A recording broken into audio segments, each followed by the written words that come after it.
Truish, your soft news bulletin delivered hot off the press to you by me, Daisy Maskell. And joining me this week as my expert correspondent, it's Glenn Moore. Hello. Hello, Daisy. Thanks for having me. Of course. How are you doing? I'm all right, thank you. I'm okay. Good. How's your year going so far? At the time of recording, I've just moved house, so my days are just spent unpacking boxes. Okay, tell me all about this house move. I had lived in a flat for years, and I've just moved to a house, and I was really excited to have stairs for the first time since I was like 18. Fun! Yeah, and it turns out actually very, really hard work. Everything I unpack from boxes, I'm baffled as to why I packed it into a box in the first place. Mm-hmm. It's like baseball caps from events I went to when I was 15 that don't even fit I didn't even know my head had changed shape half my life ago. Yeah, I own a lot of really useless stuff. And not to be gross, really mouldy stuff that I didn't know was so mouldy when I packed it in the first place. Mm-hmm. Yeah, mm-hmm. I don't like how I lived up until a month ago. No, do you know what? I can relate on that. I feel like I'm a hoarder of sentimental things, and if you're looking from the outside, people would think it is strange and mouldy and crap, but actually it means something to you. So it's like, if it brings you joy, Glenn, hang on to it. There's actually a TikTok that I liked towards the end of last year that I said I'm going to watch every single time I need to do a clear out, and it's of a lady saying, if you have an item and you're not sure whether to keep it or not, if it dropped in poo, would you pick it up and wash it to keep it or not? If you wouldn't pick it up and wash it, then it's time to go. And you have that saved? I have that saved. So you're hoarding a TikTok video? I'm hoarder. That's where I'm at. Where are you at on your 10-step program, Glenn? Does this Instagram reel bring me joy? Yeah. So you need to go through as you're unpacking your boxes and look at the items that you have and think, if I drop this in poo, would I pick it back out, wash it and keep it? Well, a lot of it is already smothered apparently. So yeah. Oh, well, I'm glad it's going well. Yeah, thank you so much. It's lovely to meet you, by the way. It's lovely to meet you as well. Found something that we share in common already. But Glenn, I've got to ask you, what is on your docket this week? An app in China that is sweeping the nation there, but apparently nowhere else in the world. This is a way of checking in with relatives. Ooh. But rather, it's a way of relatives checking in with you. So if you have like an elderly relative and you want to make sure they're okay, instead of like ringing your nan, the idea is your nan has to check in every couple of days on this app. And if they don't check in for a couple of days, then their like closest relative gets a notification. Okay. Sounds like a really positive, nice idea, isn't it? It's quite wholesome. And it's called Am I Dead? Oh. Yeah, right? That's what they've named it. Oh, okay. It's kind of like a proof of life app. It's a proof of life app. But I love that they've gone with the Am I Dead? Yeah. As the, and they just have to sign in as opposed to holding up a copy of today's newspaper. But yeah, they may as well have just called it I can't be bothered to ring my nan, because it means your nan has to get in touch. But it's also quite a good incentive to get up and do stuff in life. Yeah. Because it forces you to have a sense of get up and go and sign into this app. Because if you don't, then that aunt is going to ring you. Mm-hmm. So it's quite a good way of like avoiding relatives, I think, by constantly signing in. That's really... I'm really interested in this. I haven't come across it. You must. I quite love... Yeah, I need to think, is there anyone in my life that I need to download this for?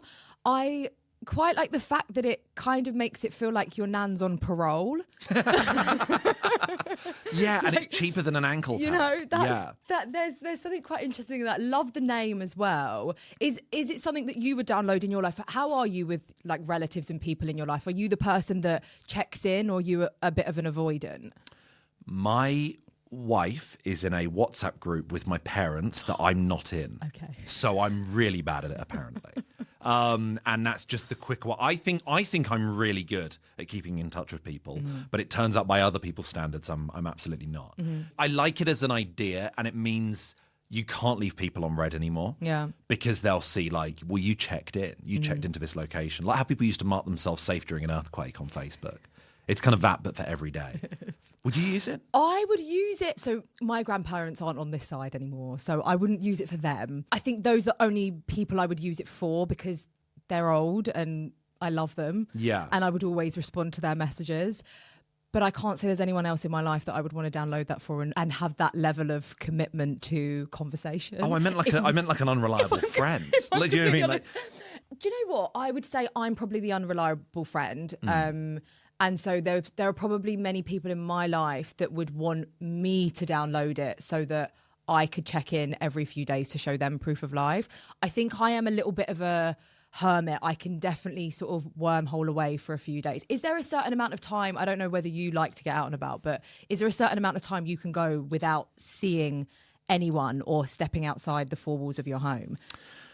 I think the longest I've done is one day of not talking to a single person. Okay. And this was at the Edinburgh Festival last year. There was a storm, and it meant nearly every show at the Edinburgh Festival got cancelled. And I was living on my own for that whole month.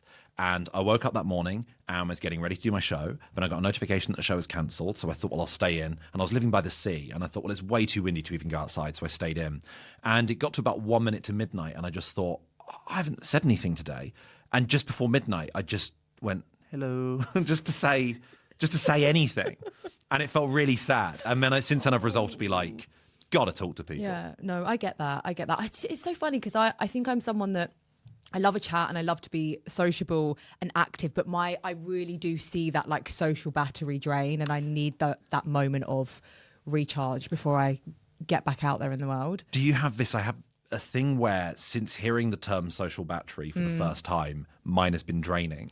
It's before I knew it was a real thing. It's absolutely insufferable. I'm now I'm not rude, but like I keep leaving parties, not the whole party, but I just constantly like leave to just stand in the hallway just for 5 seconds, just for 10 seconds, like I'm coming up for air, and then you go back in again. Yeah. But before I'd ever heard the term social battery, I think I was just like really on it. And certainly at like uni and maybe in like my early 20s, I had a real like quantity over quality relationship with like social events and friends, and being like, oh my God, I've invited 150 people to this party. Whereas now I can't think of 150 people I could possibly hold a conversation with, which as a stand-up comedian isn't a good thing to admit. Let me ask you about your wedding, Glenn, because what was that like? Did you invite 150 people to your wedding, or was it a small affair? I think it was just over 150 people. Okay. Oh, wow. And that's crazy, though, that you've got 150 people that you could invite. Well, the problem is my wife's family made up more than like 80 of Okay, them. My fine. family was like 9 people, then it was 80 people, and then beyond that, it was just like we have a lot of us all the same friends. We both work in comedy, so there's loads of that sort of same group.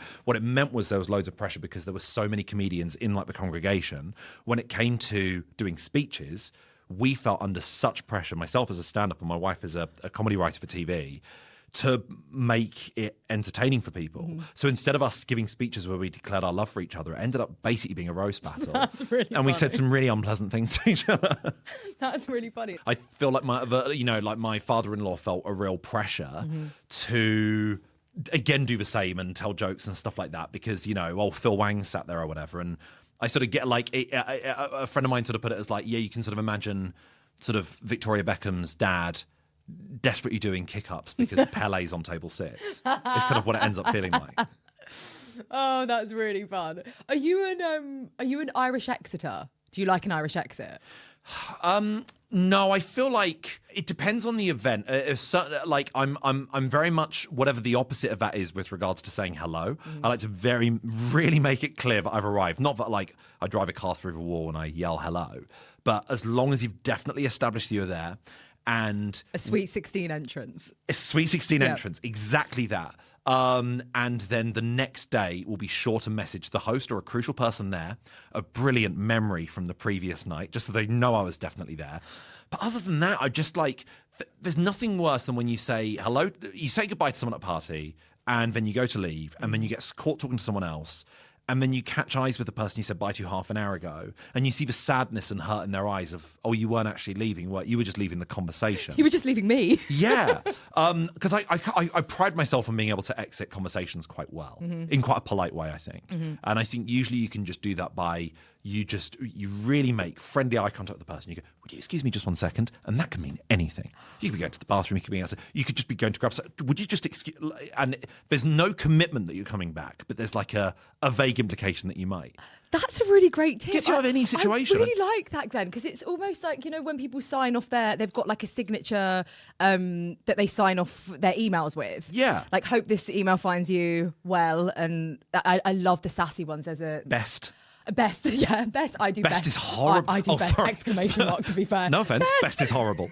Best is a really It's so passive aggressive. And I use it in every instance. If I'm happy, if I'm sad, if I'm pissed off, best exclamation mark. And sometimes I'm one of the most insufferable people on email, and I just put DX. So best exclamation mark DX. So your name in a kiss. I'm literally my initial in a kiss. That's horrible. Like, How vile. yeah, best is horrible. How vile is that? It's frightening. It's a frightening way to send off an email. You may as well end it with a plot twist. P.S. By the way, warmest I think is quite passag. And I can't take warmest seriously because I got a comedy club promoter who was called Shelley, emailed me and said warmest, and then went to say Shelley, but her email signature already said Shelley, so it said warmest Shelley. And so whenever I see warmest, I always can't. I never want to sign off an email warmest in case I accidentally say warmest Shelley Glenn. Oh, that's funny. What about email emojis? I've just got into those recently. You know, the little reactions. I keep doing those too. So I'll do best exclamation mark DX, or I'll just send like a little star emoji reaction on Gmail. I think those are quite fun. I've never done emojis, but I may as well because of the amount of exclamation marks I use in an email. So terrified I am that I'm going to upset someone. Yeah. So it's just permanent exclamation marks at the end of every sentence. Like I'm a boring museum exhibit trying to be interesting. So, you know, when you go to like a steam train museum and it will be like, water gets heated and turns into steam, exclamation mark. And you go, don't try and make this interesting. This isn't interesting. That's how I deal with every bit of punctuation in an email. Emojis, I feel like, is a bit too, again, apologies, as you said, this is something you do, deeply unserious. So that's what I'm worried about doing. If it's a professional setting, then I feel like I can't use an emoji, but I'm not an emoji person anyway. Even if I wanted to send like a smiling emoji, I'd still just do like the colon open bracket. Dot. Yeah, I love that. Like I'm on MSN Messenger. But I feel like we're kind of going back there though.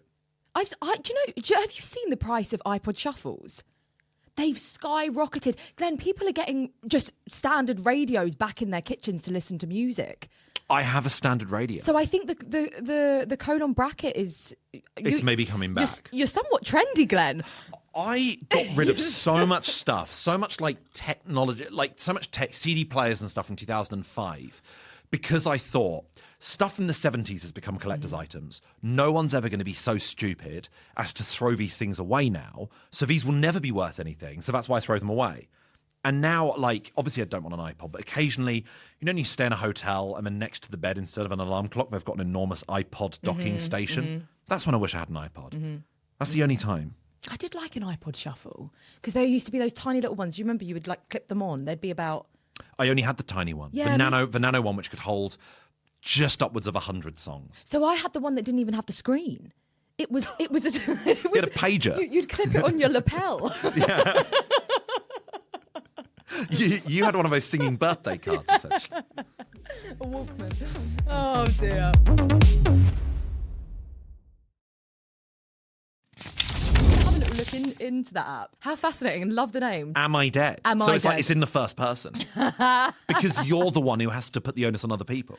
I can't tell you how many times I go through life saying that phrase to myself. I've been in so many situations where I just think to myself, it's awful. It's like when you suddenly really perceive yourself in the mirror and you go, that's my face. Oh, it's vile, isn't it? Awful. Oh, it's vile. Well, I'll let you into my world and into my week, Glenn. So first up on my docket, I want your expert commentary on this. Would you consider this side hustle? So I met a really fascinating person this week, and they have a really interesting job. And their job is a professional mourner. So they are paid to cry at strangers' funerals. Have you heard? They're paid. They're contracted. They're paid by a relative, a family member, maybe a friend, or even the person that is deceased themselves, to show up at the funeral and pretend that they know the person that has died and to create some sort of scene. I've got some questions about this. Give me your questions. Questions are, is this to fill up numbers because it's all bums on seats? So is it because it's an unpopular person and it's just to add? It can be. So they said there are some people that maybe don't have a lot of friends or don't have a lot of family, and so in those cases, the person that has died may hire them prior to their death and say, "I want you to come to my funeral and be one of the mourners and pretend that you knew me." However, there are also other instances where they are paid to, for example, if you have, I don't know, an ex-wife that you know is attending, the current wife may hire this professional mourner to cry more than the ex-wife or the estranged auntie. And is that to imply that, oh my God, this person had like this whole second life we didn't know about? Potentially, or this, I think it's maybe to create a scene and maybe to show other people up in their mourning, so I can cry harder than you at this person's funeral. The only time I remember this ever happening publicly was Kim Jong-il's funeral, probably about 13 years ago, where citizens of North Korea had to line the streets and really do like boo-hoo crying, because there was an impetus and an implication that if you're not seeing crying hard enough, you're maybe like an enemy of the state. But you said, like, for the most part, they're hired in advance by the person who's died. Can you just hire them for someone else's? Let's say I had a grandmother, a very quiet grandmother, and she's lived a quiet life, and she has a sort of knitting events with her friends, and she passes away. Now, I'm not in control of her funeral, but could I hire 20 massive bikers to go along to her funeral and really, really cry, to make people think she had this complete separate side hustle as like a Harley Davidson enthusiast? Is that are there any laws that prevent you from inviting people to a funeral? That is all a possibility, Glenn. Right. So they will dress up how you want. They will be whoever you want them to be. Yeah. They can spin a whole other life. Right. Is it something that you would ever do? And if you're willing to go there, what would your funeral be like? I find it tricky with, like, there's part of me that does want to go with that more modern sensibility of, like, everyone's brightly dressed and it's like a celebration of someone's life. And I used to work as a journalist, and when I was a news reporter, this was in South Yorkshire, a soldier got killed in action, and he was in his early 20s, and it was very tragic. And the whole village that he lived in turned out. And when it comes to, like, military funerals in the UK, forces from like across the entire country, hundreds and hundreds of army servicemen, veterans, people who, at the time had fought in, from the 40s onwards, all turned out. It was just a sea of people.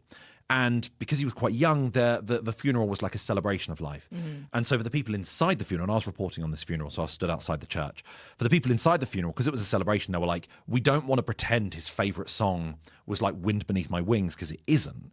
So his favourite song was LMFAO's Party Rock Anthem. So they played that inside the church.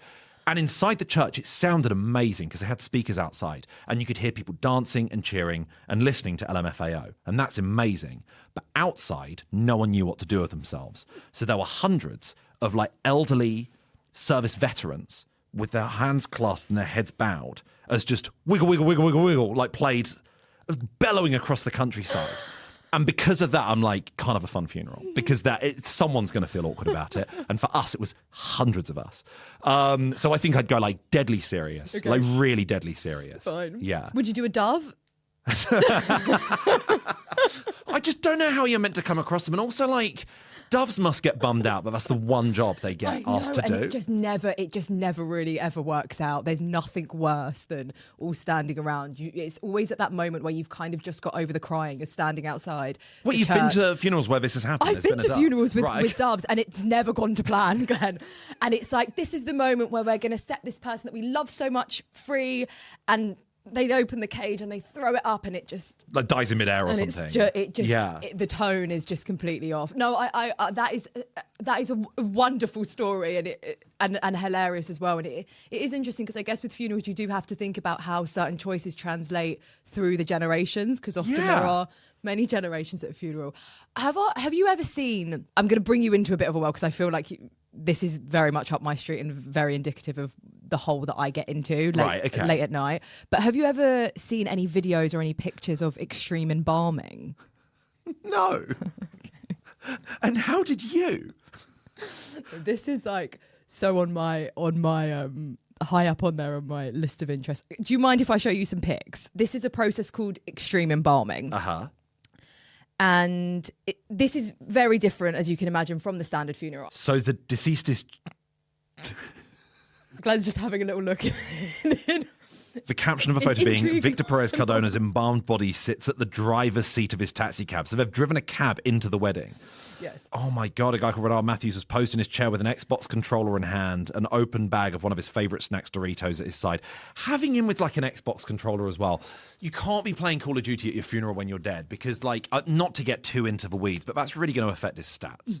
It's not fair.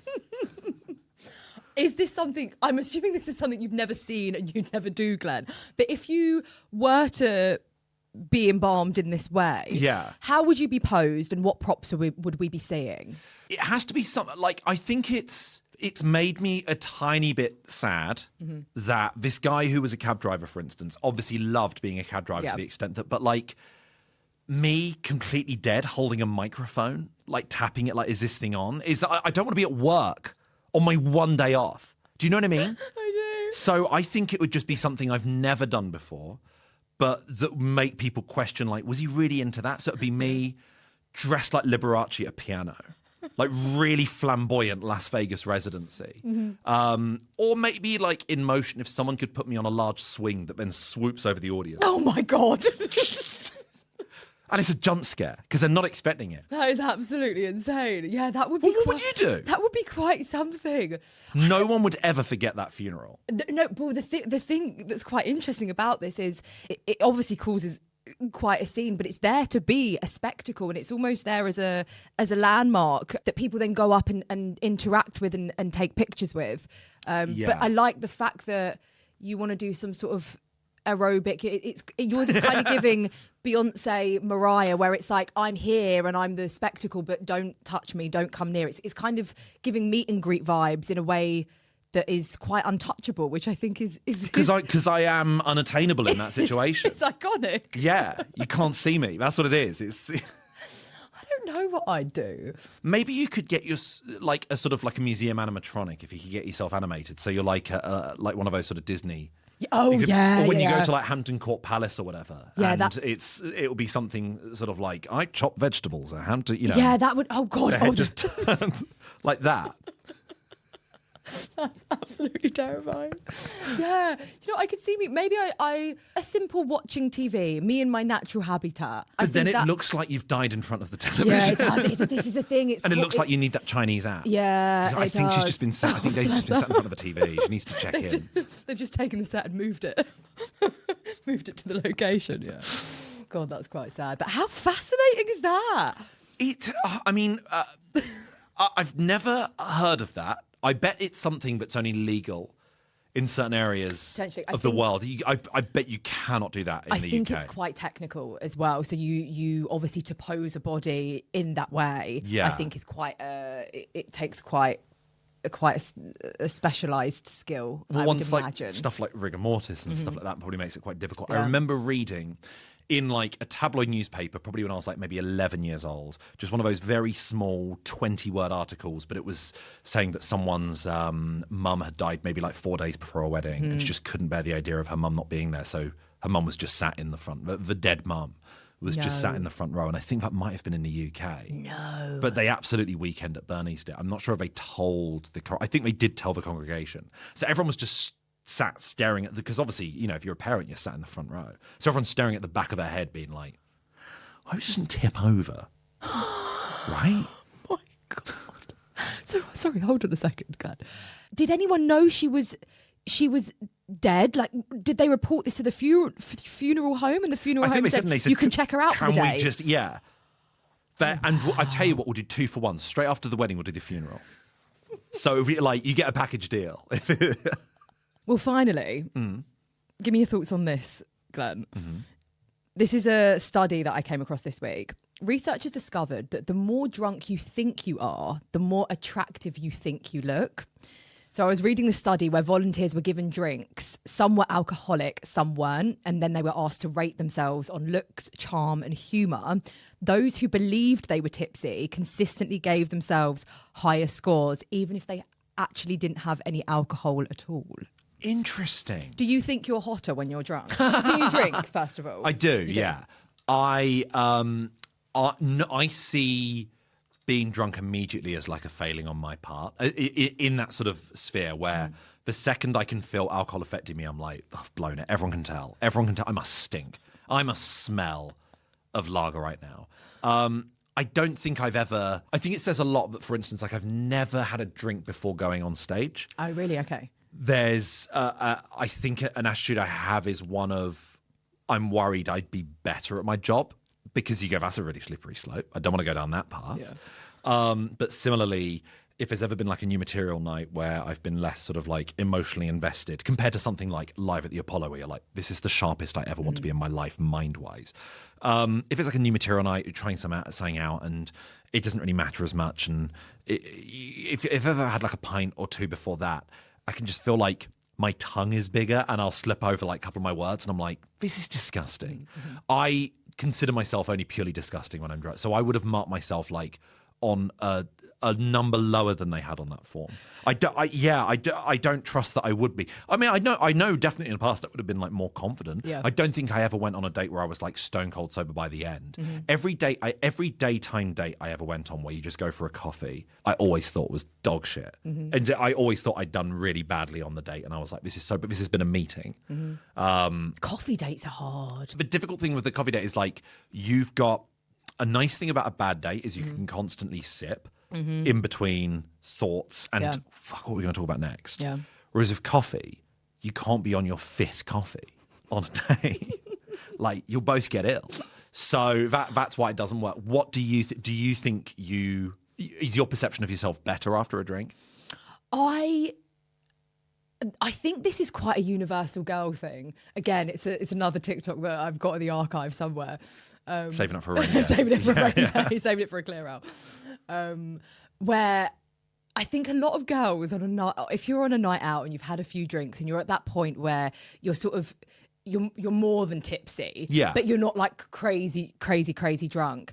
There's this universal experience where girls will go into to the bathroom and you look at yourself in the mirror and you're like, who's that girl? Who's she? It's almost like this alter ego comes out, and you like you said, with you get those moments where you look at yourself in the mirror and you're like, oh my God, this is my face. It's almost like the opposite of that, where it's like, wow, like you view yourself and your demeanor and your presence and your aura in a really different way, almost objectively for the first time. So I wouldn't necessarily say that I think I'm hotter after a drink, but I can definitely look in the mirror and appreciate myself in a different way. Do guys get that? Do guys do that in the bathroom? Specifically, the opposite. Okay. Guys will look at themselves in a mirror after a few pints like an alcoholic detective, like, you piece of shit. It's so much the opposite of that. I've never seen guys checking themselves out in a mirror the way that girls might. Like, it just doesn't happen, especially after a few. Might happen before a night out, but during the night out, they're like, you look at yourself in the mirror and you just go, we've fucked it. We've absolutely fucked it. It's so, I envy what you have. I think it's also based on the environment as well, because typically in a girl's bathroom, girls are sort of bringing each other up, you know, and complimenting each other. But I'm guessing in the dark and dingy hole in a boy's bathroom in a club or a bar, it's probably not that vibe at all. Girls' bathrooms have decor about them. There might be plants. There's mirrors. Yeah. Guys' bathrooms in a bar look like a laser quest. It's like strobe lighting somehow. Like strip lights you get in an office that flashes occasionally. Oh, God. Cubicles of no doors. There's like water spraying out the ground like a fire hydrant in a 70s movie in New York. It's vile. You just want to get in and out as quickly as you can. There's no hanging about looking at the mirror, because a guy will try and sell you lollipops as well. Oh dear, yeah, it's not a fun place to be. My final question, Glenn. Have you ever confessed anything and blamed it on alcohol before, or confessed anything drunk? I told when we've been going out for like like a few months. I told my now wife I was in love with her and pretended I wasn't drunk. Oh, that's cute. So the next day I had to be like, that was a decision. But that's cute, but it feels like you meant it. Like, do you feel I had to double down and now we're married. So it's... Well, yeah. I meant it, but it was too early to say that. Okay, fine. So yeah. And it was almost like you just, alcohol, it kind of let your guard down, but it wasn't that you were lying to her. I was just certain this is the right time to do it. And that's actually stayed my behavior in other things, like sending something to someone I barely know that I think they might find funny, and going 11:30 p.m. on a Saturday is the absolute right time to do is to send this joke to this person I've met once, and the next morning you read it back and you're like, why did I send him that? I don't know him. So like I'm much better at that, specifically as a result of that occasion, I think. Glenn, before you go, we've got to talk about your tour. Yes, we must. Talk to me about your tour and tell me the name of it again. I know the name, but I want you to say it. Okay, right. I need to explain the timeline of these. I love it. I love all of your names. I hate puns with all my heart. I really hate puns. But for some reason, when it comes to naming my shows, I have to use my name as a pun in the show. So my first show was Glengarry Glen. The second show was an outlier. That was called The Very Best of Belinda Carlisle. She wasn't mentioned at any point in the show. The third show was called Glen, How Do You Like It? How Do You Like It? The next show was Love Don't Live Here, Glenny Moore. My next show was Will You Still Need Me? Will You Still Feed Me? Glen, I'm 60 More, which is now a special on Sky. Please watch it. Yeah. And my current tour is called... Dun, dun, dun, dun. I can't remember. No, I'm joking. It's Please Sir. Please Sir, Glen, I Have Some More. That's the first time I've gone blank on my own tour title because I said Glenn so many times in that one sentence. And in fact, I gave myself a build-up as well of like, let me take you through all of them. And then just had this complete brain melt. But yeah, please say Glenn, I Have Some More. So where, I guess when you're coming up with these sort of puns that you can weave your name into, what are you drawing, where are you getting your inspiration from? Where did this one come from? This just popped fully into my head.